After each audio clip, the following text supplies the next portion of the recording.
The New South Wales State Opposition Leader, Barry O'Farrell, is of course a long-term friend of the Lansdowne Club and this lunch. So it's always a particular pleasure to welcome him back. Ladies and gentlemen, Barry O'Farrell.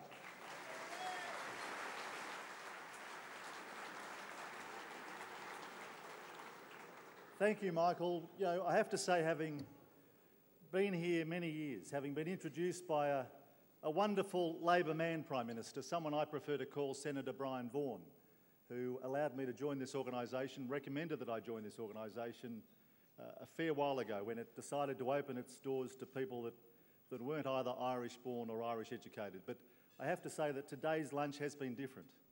It feels more like a tag team wrestling event than a St Pat's Day lunch.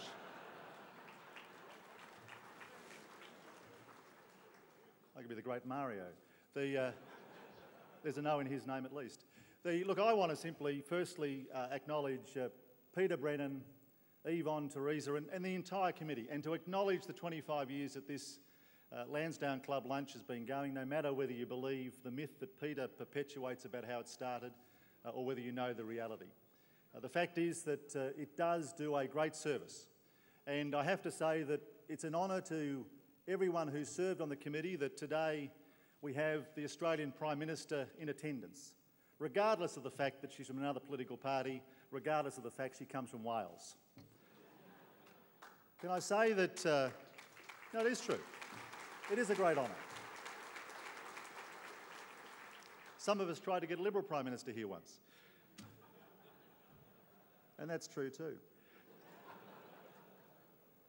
Can I acknowledge a number of other politicians who haven't been mentioned in the room? Can I acknowledge Joe O'Hockey, who's here? Joe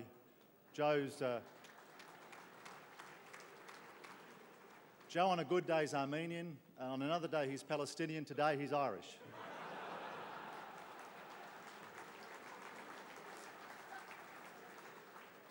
And the Premier's wrong because it's Joe and I that try and not dress alike. You know, we exchange suits normally on a Sunday night. Can I acknowledge John O'Johnson? You know, I'm not sure that an Irishman can be a Greek icon, but he's an icon apparently. Can I acknowledge Kerry Chigorowski, who's normally here? Can I acknowledge John Brogden, who's here once again?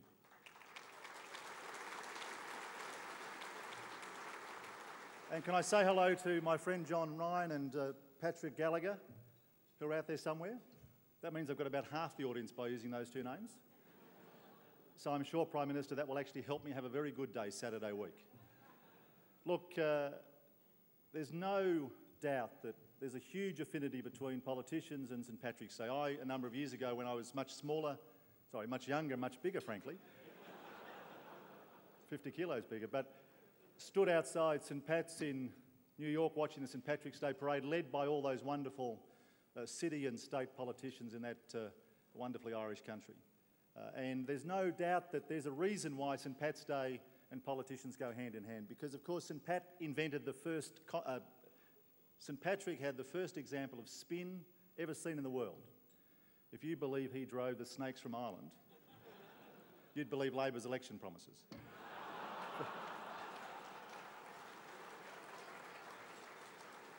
And of course, you all saw it here earlier, that wonderful performance by Riverdance. Weren't they fantastic?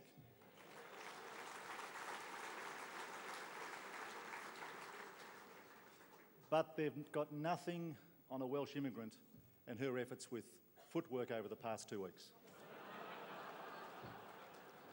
Now, St Pat's Day is a day in which we celebrate not just the Irish diaspora, all things Irish and the achievements of Ireland, but it's a day in which we also acknowledge the government of Ireland. And when I met Minister Fitzgerald today, I asked her if I could rub her.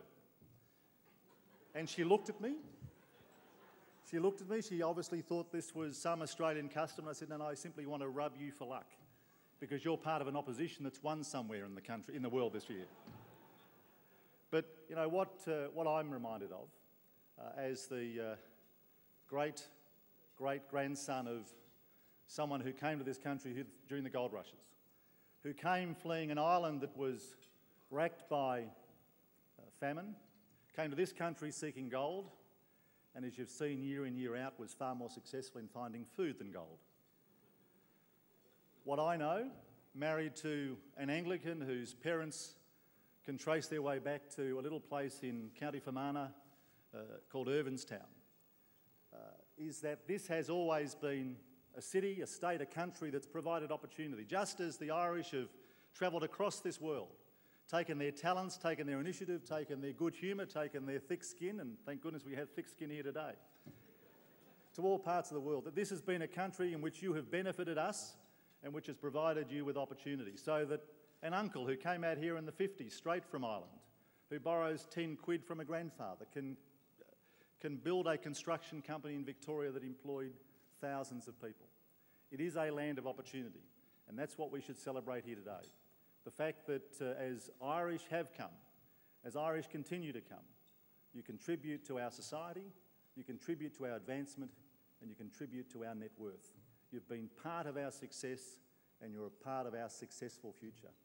And it's extraordinary. As the Premier's reflected, we're in the midst of an election campaign where the grandson of an Irish policeman who spent 33 years in the police force and worked his way up to constable, where on my mother's side, the grandson of a window cleaner and meat worker can be contesting the highest office in this state. This is a land of opportunity. It is a land that must never forget that opportunity. It is a land that must never turn its back on migrants who have come here and the benefits that they've given to us. It must never seek to blame problems in this city, in this state, in this country on the growth that occurs in this country, because growth is good. Immigration is good. You demonstrated in everything you do across this city, across this state. Never let it be forgotten. Happy St. Pat's Day.